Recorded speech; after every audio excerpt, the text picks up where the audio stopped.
This is the box of the Vivo Z1x. Turning it around reveals some of the key specifications. We'll get to those in a bit. Now let's quickly see what we get inside the box. So the first thing we find is a thick leaflet. Let's put that aside and get our first look at the phone itself. This is the Vivo Z1x wrapped in plastic. We're just going to unwrap it and boot it up. The rear panel sports a beautiful gradient finish. The triple camera module is in the top left corner. Overall, this phone feels solidly built. Now let's see what else is in the box. We'll get back to the phone in a bit.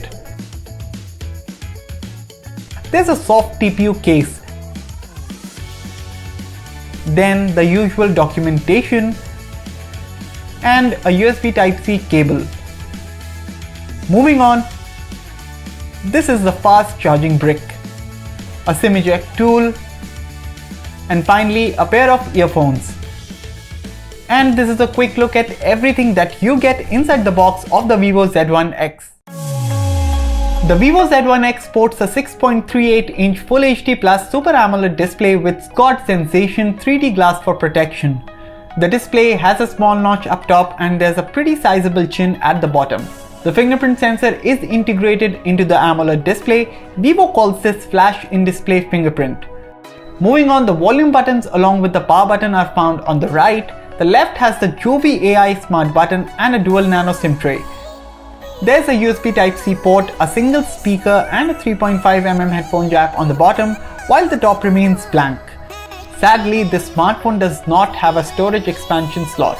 The Vivo Z1x rocks the octa-core Qualcomm Snapdragon 712 SoC under its hood, coupled with up to 6GB of RAM and up to 128GB of internal storage. Other key highlights include FunTouch OS 9.1 based on Android 9 Pie and a 4500 mAh battery that supports 22.5W fast charging. Moving over to the rear, we see an eye-catching gradient design. This is the Phantom Purple color variant. There's also a Blue Fusion color option. In terms of cameras, there is a triple camera setup at the back, with the star of the show being a 48MP primary camera with a Sony IMX582 sensor and f1.79 aperture. For selfies, there's a 32MP camera at the front.